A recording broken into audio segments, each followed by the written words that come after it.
अपने साथ कोई नहीं है। ऊंचो सो टिब्बो देख के भी पहले जाता, खुद गांव का नहीं मुंह करता, और कहेंगे गांव का नहीं पीठ करता।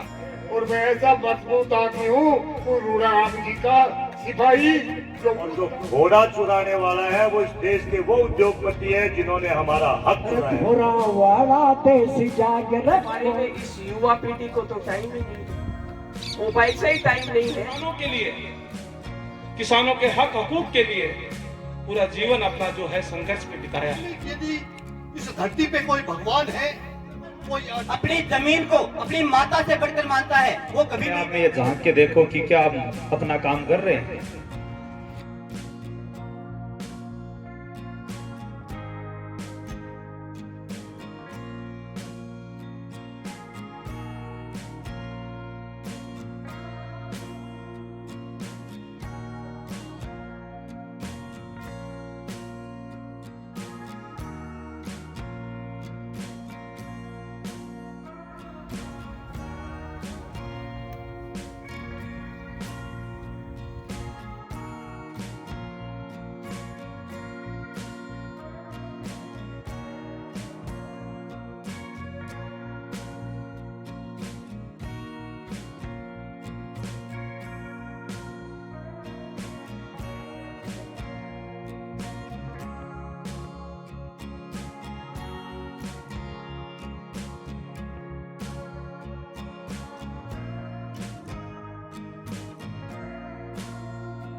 हमारे आज के कार्यक्रम के अध्यक्ष माननीय राजा राम जी मील हमारे बीच आ चुके हैं। मैं सीधा निवेदन कर दूं मील साहब से, मंच को सुशोभित करेंगे। आज के इस पावन पर्व आए अतिथियों का की ओर से आपका सबका मैं स्वागत करता हूँ। हम ये जो उनके स्वतंत्रता सेनानी जो हमारे यानी पूर्वज हमारे जो फादर थे, तो और उनके साथ में जो टीम थी और उनके जो यानी उस टाइम पे किस तरह का दौर था, उस टाइम में उन्होंने बड़ी साहस ये आपको इससे जाजिम पे बैठाने का ये जो तस्कीर जो उन्होंने दिया, हम उसको बरकरार रखेंगे। चौधरी रोड़ा राम जी का जो संघर्ष रहा है वो आप अच्छी तरह से उनके संघर्ष से वाकिफ हैं कि उन्होंने किसानों के लिए, किसानों के हक हकूक के लिए पूरा जीवन अपना जो है संघर्ष में बिताया है कि किसान को सम्मान मिले, उनका हक मिले, उनकी मेहनत का उनको पूरा हक मिलना चाहिए। इसीलिए उन्होंने अपना पूरा जीवन संघर्ष में अपना जीवन जो है, कोई मामूली आदमी नहीं थे। चौधरी रोड़ा राम जी के दिल में किसान गरीब गुरबा के दिल प्रति एक सोच थी। वो चाहते थे कि इन्हें इनका अधिकार मिले, नहीं उन्हें संघर्ष की क्या जरूरत थी, उनका जीवन संघर्ष में रहा है। इसलिए आप यहाँ सब लोग जो पधारे हैं, ये बहुत ही बड़ा पुण्य का कार्यक्रम है और आज उनकी ये 45वीं पुण्य तिथि के अवसर पे हम लोग उनको याद कर रहे हैं। मैं भगवान ईश्वर से प्रार्थना करता हूँ कि मालिक उनको स्वर्ग में स्थान दे। साथियों, आज दौर जो है, आज बड़ा नाजुक दौर है। आज देश का किसान गरीब कमेरा वर्ग परेशान है। हमें सोचना पड़ेगा, हमें फिर से संघर्ष के रास्ते को एक बार फिर से हमें अपनाना पड़ेगा। बात को आप याद रखो, अगर हमें हुक्मरान बनना है, हमें एक होना पड़ेगा। ये जो कमेरा वर्ग है, ये इस देश का असली मालिक है। उस कमेरे वर्ग के लोगों को रास्ता की सख्त जरूरत है और वो रास्ता वो जानता है, लेकिन वो ये जानता है कि हमारा लीडर कौन है। तो मेरा निवेदन ये है कि हम हमारे लीडर, अगर हमें मजबूती से लीडर, इस वर्ग को मजबूती से लीडर रास्ता दिखाने वाला मिल जाए, तो वो दिन दूर नहीं, राजस्थान की चाबी आप लोगों की जेब में है। मेहनत हम करते हैं, हल हम चलाते हैं, पसीना हमारा बहता है और सत्ता की चाबी, सत्ता की गद्दी पे और लोग होते हैं। सोचना पड़ेगा। ये देश उनका है जो मेहनत कश लोगों जो धरती को सींचते हैं। इस धान का खुले आसमान के नीचे ये धान होता है। सेठ साहूकारों का धन घर गोदामों में बंद होता है, लेकिन किसान का धन खुले आसमान के नीचे होता है, जिसमें सबका हक होता है। इसमें कीड़ी मकोड़ी से लेकर पशु पक्षी तक का हक होता है। किसान अगर देश का मजबूत होगा, देश मजबूत होगा। मेरे भाइयों, आज सबसे ज्यादा इस बात की जरूरत है कि हम इस देश के, इस प्रदेश के हम कैसे मालिक बने। आज रोडाराम जी की पुण्यतिथि के ऊपर लालजनी निमंत्रण के ऊपर हम सब आदमियों को इकट्ठा किया है। ये बहुत ही बड़ी बात है। अच्छा पुन करेड़ा जुद मूर्ति लागे बिकी औलाद में जी बगुण जब वो आपके माँ बापा को नाम अमर कर। तो मैं नारा लगाऊंगा, रूडाराम जी अमर रहे, रूडाराम जी अमर रहे। मैं शुक्रिया अदा करता हूं मेरे शिक्षक संघ राजस्थान शिक्षक संघ शेखावत की राज्य कमेटी की तरफ से कि निश्चित रूप से जो मिशन हमारे पुरखों ने चलाया था, दूसरी पीढ़ी को उसका फायदा मिल रहा है। और आज जिस प्रकार की चेतना आपने पैदा की है, उसका आने वाली पीढ़ी को निश्चित रूप से फायदा मिलेगा। दोस्तों, जागीरदारी प्रथा के उन्मूलन के लिए जिस तरह से हमारे पुरखों ने बलिदान दिए थे, उसका रिजल्ट हमारे सामने है कि शेखावाटी अंचल में जिस सीलिंग एक्ट को लागू करने में जहां किसान किसानी करता था, उसको खातेदारी हक मिला।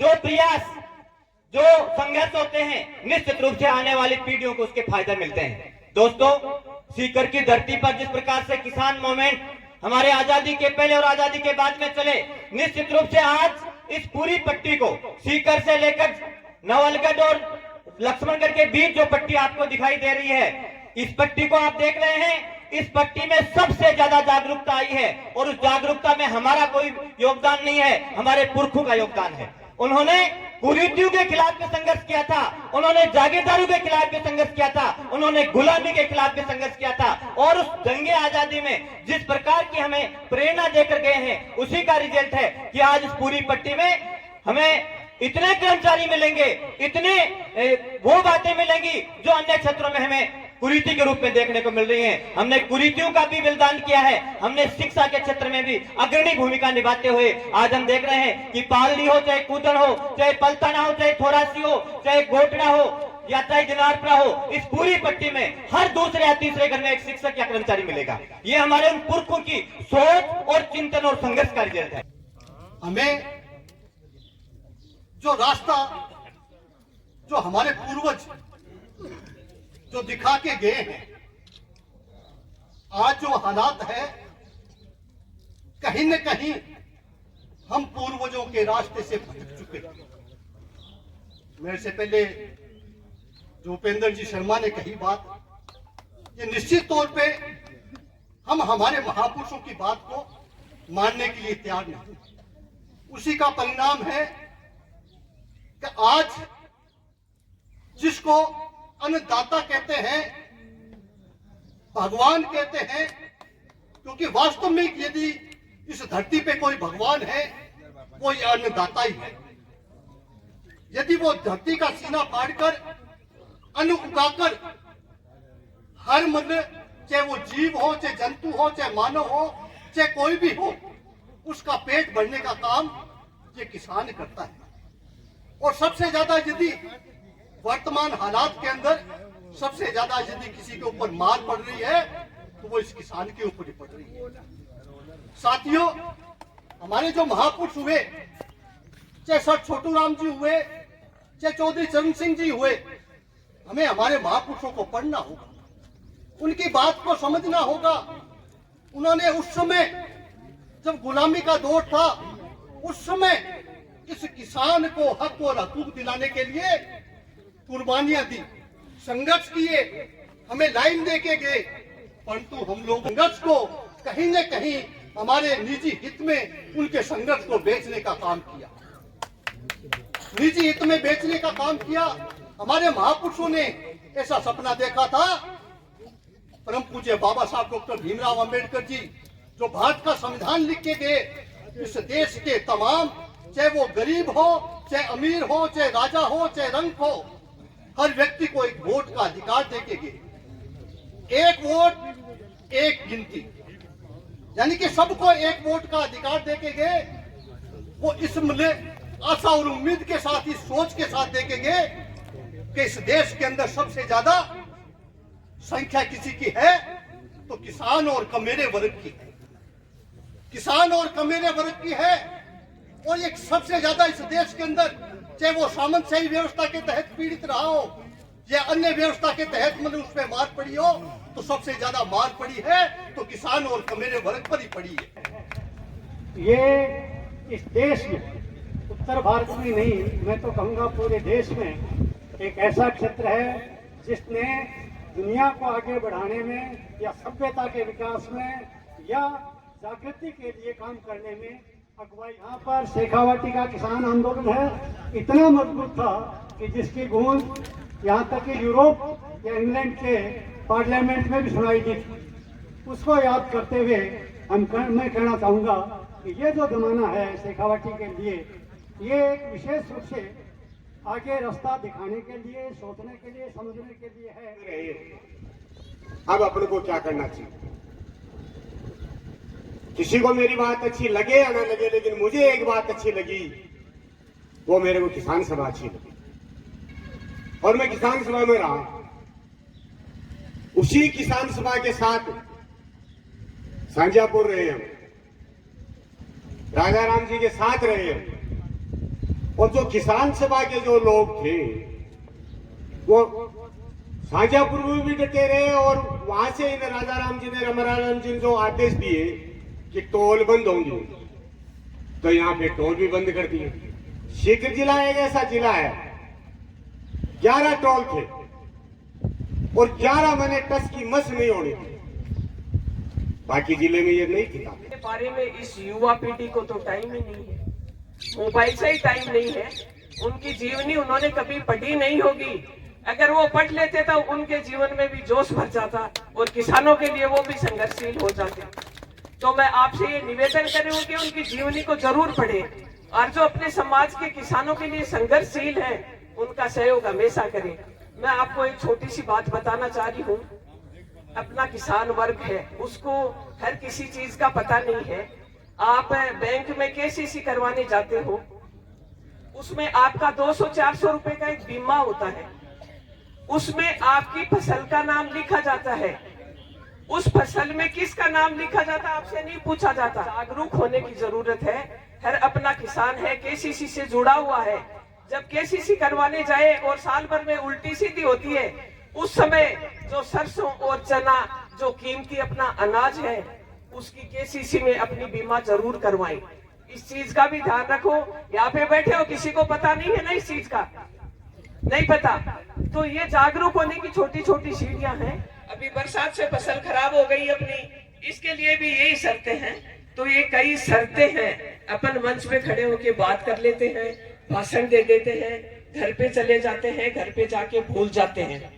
आज अपन जो आसपास के गांवों से, परम सम्मानित शहरों से जो भी लोग आए हैं, जो अपन ने यहाँ कोई भी बात डिसाइड करी है, वो 5 आदमियों को, 10 आदमियों को बता के और मैं एक सूफी कथा के माध्यम से आज की जो राजनीतिक, आर्थिक, सामाजिक परिस्थितियां हैं, जो प्रशासनिक परिस्थितियां हैं, उनकी तरफ आपका ध्यान आकर्षित करना चाहूंगा। सूफियों की एक पुरानी कथा है। एक भेड़ पालक था, गडरिया था।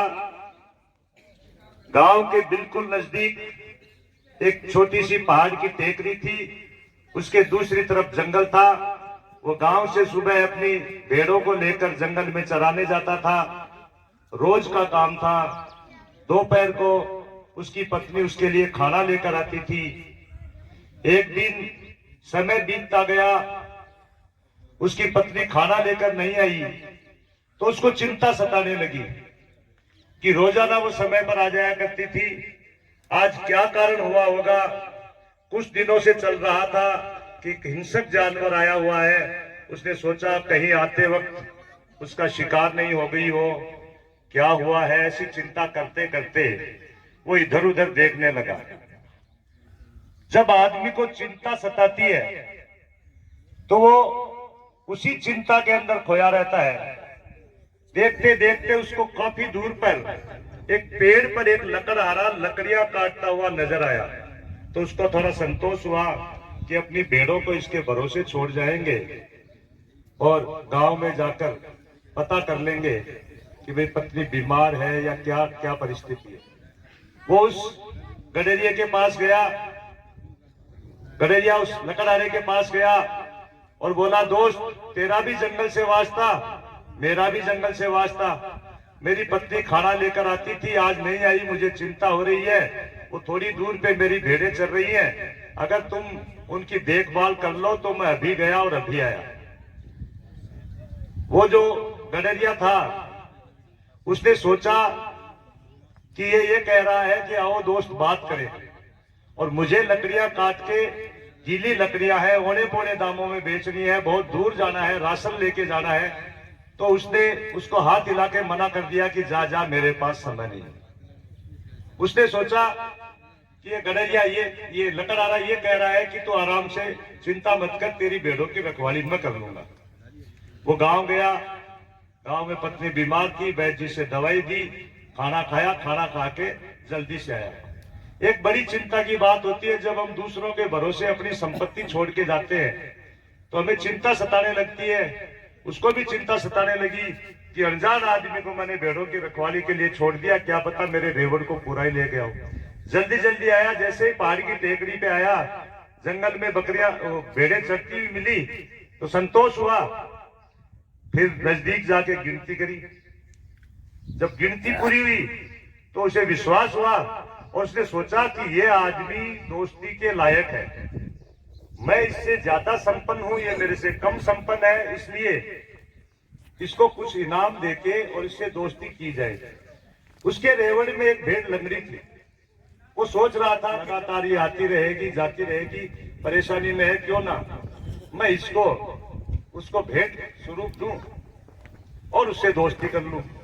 वो गोद में लेकर भेड़ को, लंगड़ी भेड़ को, उस पेड़ के नीचे गया और कहा, दोस्त तूने मेरे भेड़ों की अच्छी तरह से रखवाली की, मैं तेरे से दोस्ती करना चाहता हूं, दोस्ती के एवज में ये भेड़ तेरे को भेंट में देना चाहता हूं।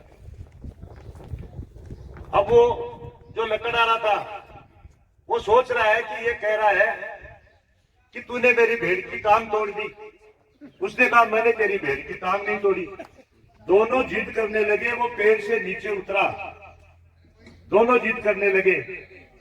हकीकत ये थी कि वो जो लकड़हारा था वो भी बहरा था और जो भेड़ पालक था वो भी बहरा था। तो दोनों एक दूसरे की बातों को अपने दिमाग से समझ रहे थे, सुन कुछ दे नहीं रहा था। वो झगड़ने लगे। थोड़ी देर में एक घुड़सवार उधर से निकला, वो रास्ता भूल गया। उसने सोचा ये दोनों जंगल के आदमी हैं, एक भेड़ पालक है और एक लकड़हारा है, इनको रास्ते का पता होगा। वो उनके नजदीक गया। नजदीक जाके उसने कहा कि भाई मैं जंगल में रास्ता भूल गया हूं, मुझे फला गांव से आया हूं, फला गांव जाना है, मुझे रास्ता बताइए। अब चूंकि दोनों बहरे थे, उन्होंने सोचा कि ये कह रहा है तुम झगड़ क्यों रहे हो, तुम्हारा फैसला मैं कर देता हूं। तो उन्होंने हाथ पकड़ लिया उसका। एक ने हाथ पकड़ा और कहा, पहले मेरी बात सुन। दूसरे ने दूसरा हाथ पकड़ा और कहा, पहले मेरी बात सुन। अब वो घुड़सवार जो था वो भी बहरा था। उसने सोचा किसका मुंह देख के, वो घोड़ा चुरा के लाया था, उसने सोचा किसका मुंह देख के आज हम बाहर निकले हैं और देखो हो ना हो इस घोड़े के मालिक ये दोनों ही आज पकड़े गए। अब वो एक तो कह रहा है कि भेड़ पालक कह रहा पहले मेरी बात सुन, मैंने ऐसे इसको भेड़ संभला के गया और मैं इससे दोस्ती करना चाहता हूँ। दूसरा कहता है ये मेरे पे आरोप लगाता है कि तूने मेरे भेड़ की टांग तोड़ दी। घुड़सवार भी बहरा था, उसने सोचा पकड़े गए। उसने कहा तुम्हारा घोड़ा संभालो, मुझे जाने दो। तो आज की परिस्थितियां हमारी, इस कथा के माध्यम से सीधा सीधा ये समझ में आता है कि ये सरकारें बहरी है, तुम्हारी हमारी किसी भी प्रकार की कोई भी ये सुनवाई नहीं करती है। प्याज की यहाँ खुदाई हो रही है, 25,000 रुपए से 30,000 रुपए बीघा का खर्चा है। 3 रुपए किलो का भाव है। 80 मन पैदावार होती है। 80 मन का मतलब हुआ 3200 किलो। 3200 को 3 से गुणा कर देंगे 9600 रुपए। 25,000 में से 10,000 रुपए आप निकाल दो।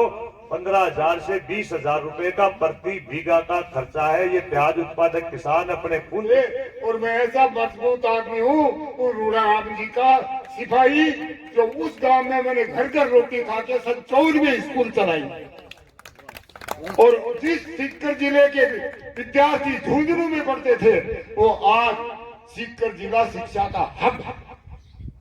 इसलिए मैं जवान हूँ। लोग कहते तू क्या खाता है? ये दिमाग की खुराक मिल रही है मेरे को कि हमने जो कल्पना की थी वो साकार हो रही है। मान्यवर बेल साहब आज 20 साल से मेरे को ढो रहे हैं, और 53 से मैं कुमाराम जी के साथ काम किया। आपको ताज्जुब होगा, हम किसान की बात करते हैं। मैं लंबी चौड़ी बात में नहीं जाना चाहता, लेकिन कुछ बात कहना भी चाहता।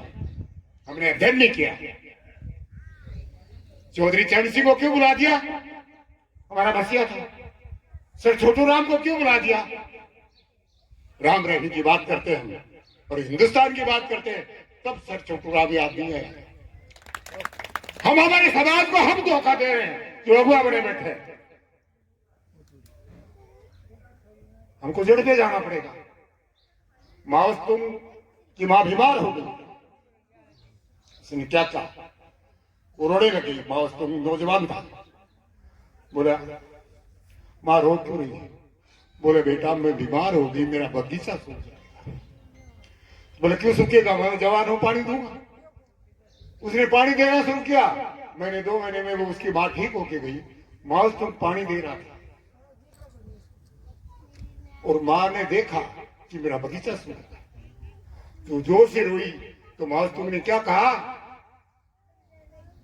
बोले मां रो क्यों रही है? बोले बेटा बगीचा सूखा गया। तो बोला पानी देते देते सूखे तो मैं क्या करूं? बिन खारी काली कर तूता हो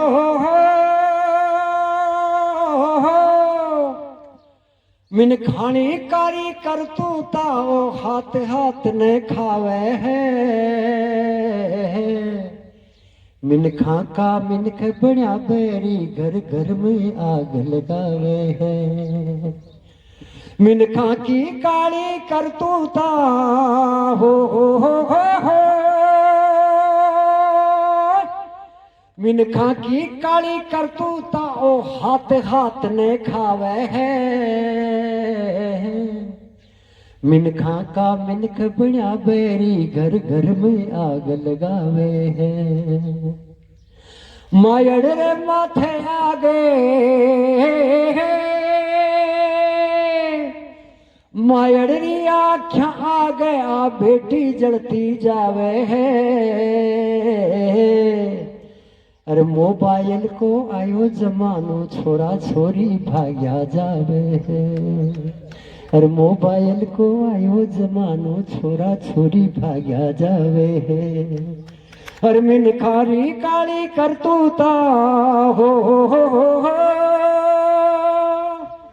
मिनखारी काली करतूता, हो हाथ हाथ ने खावे है। घर घर के माई भाई भाभी बास्ट लगावे है। आती पर पैना पड़ा नागरे,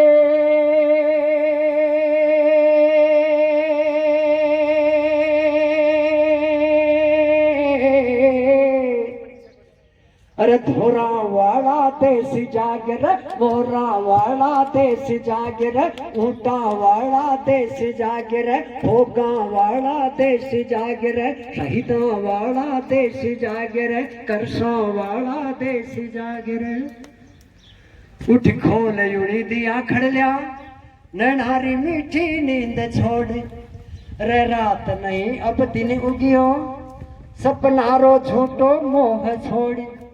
थारी आख्या में राज रिहा, जंजाल सुहानी रात रा।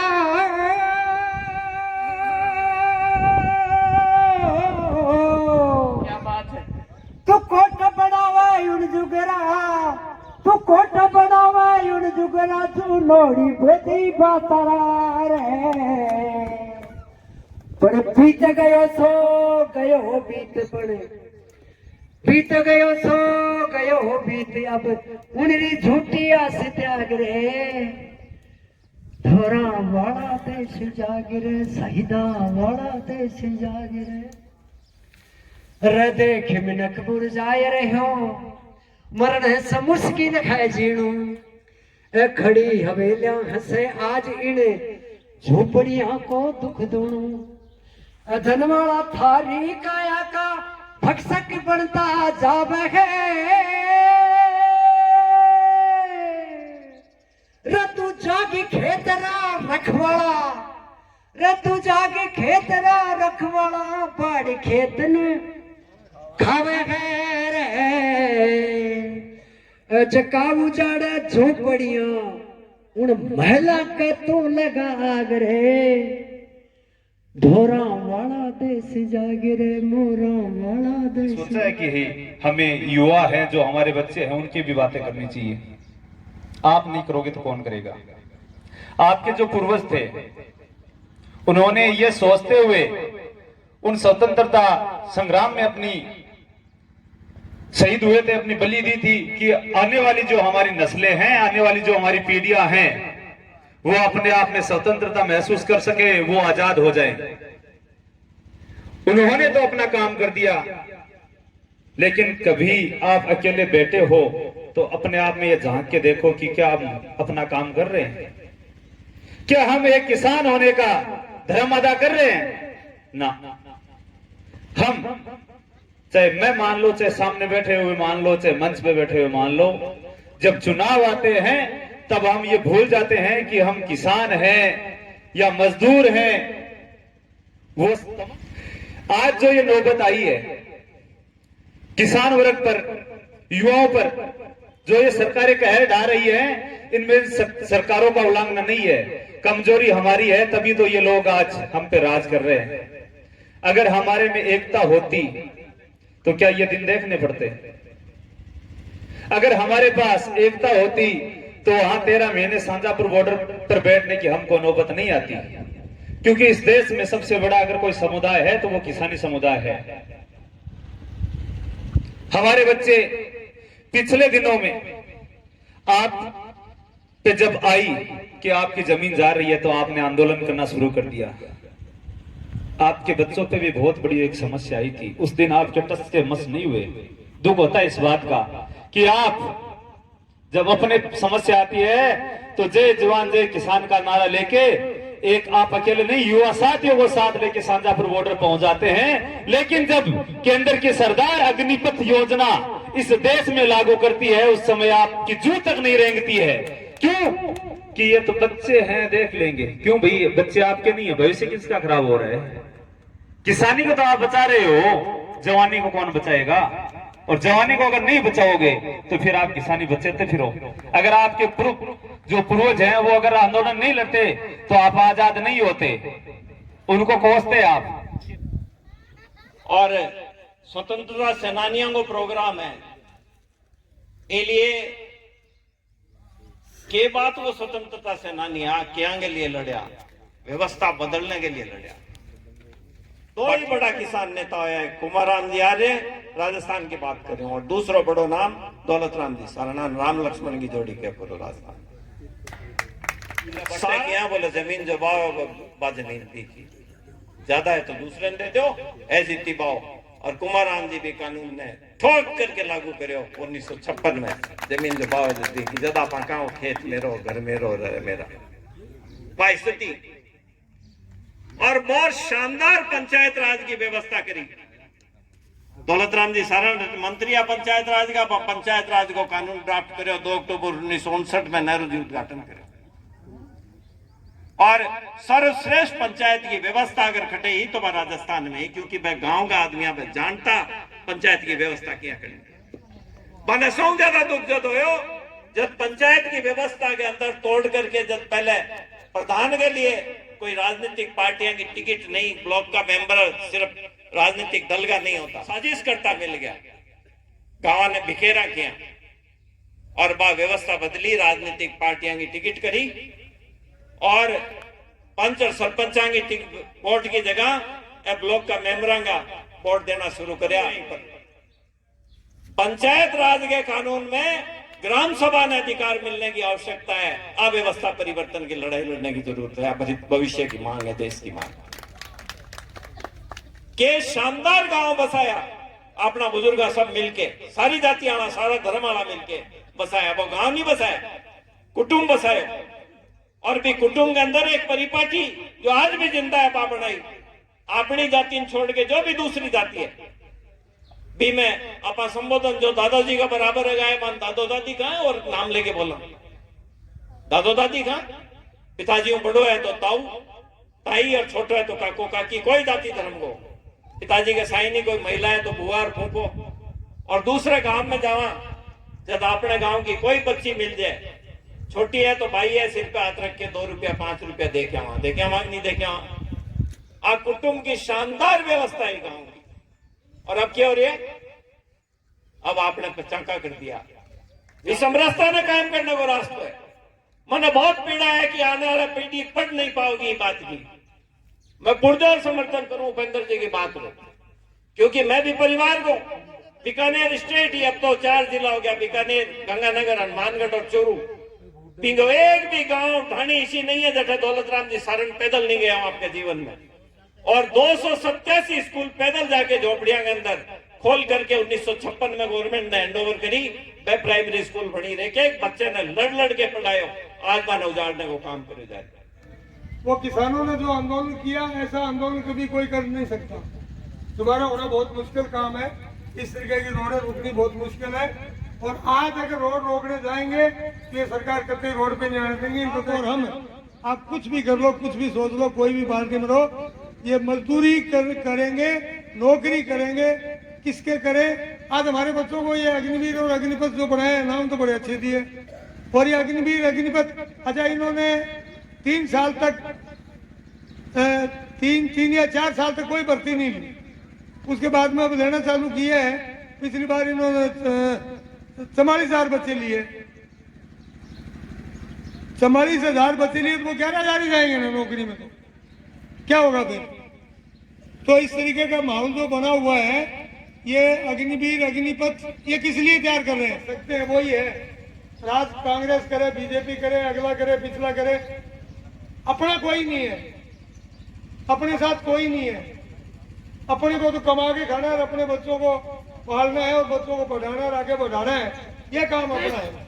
मेन मुद्दे की बात, अपने बच्चे पढ़ लिख जाएंगे तो वो दाल रोटी खाएंगे, कहीं भी करें, कैसे भी करें, कुछ भी करें, वो आपके पैरों पर रहेंगे।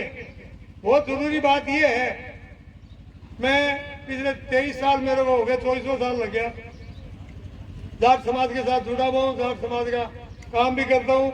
16 साल से मैं SC ST OBC माइनॉरिटी का संगठन है, ये हमारा आरक्षण अधिकार मंच, उसका अध्यक्ष हूँ मैं 16 साल से। भारतीय किसान यूनियन का टिकैत वाला का मैं 3 साल से अध्यक्ष हूँ। काम कर रहा हूँ, घर का तो मैं कुछ नहीं करता, घर वालों को छूट दे रखी है। जब तक इतना लंबा थोड़ा परिवार करता है तो मेरे को भी छूट मिली हुई है। और अभी इस बात का फायदा है, देखो मैं एक बात ये बता दूं आपको कि 99 में जब किसी ने तो सोचा होगा ना 98 के अंदर कि हमारे समाज की पोजीशन खराब होगी, जाट समाज की पोजीशन खराब होगी, ये सोचा ही होगा ना किसी ने। सोचा जब वो आंदोलन चलाया कि हम OBC में आएंगे, चला आंदोलन, उसमें भी मैंने अगुवाई की थी। मैं एक चीज को पूछो तो सारी बता दूं। अगुवाई करी, उसमें बहुत बड़ी मीटिंग हुई, हमें कामयाबी मिली और समाज को फायदा हुआ, समाज आगे जा रहा है। उसके बाद मैं जब से बना हूँ, SC ST OBC माइनॉरिटी का संगठन है, वो भी हमारे साथ है। 36 कौमों के साथ लेके चलते हैं। आपको आपकी पैरवाई हर आदमी करेगा, करता है, आपके समाज की भी करेगा, सब कौमों की भी करेगा। हम विरोध किसी का नहीं करते हैं।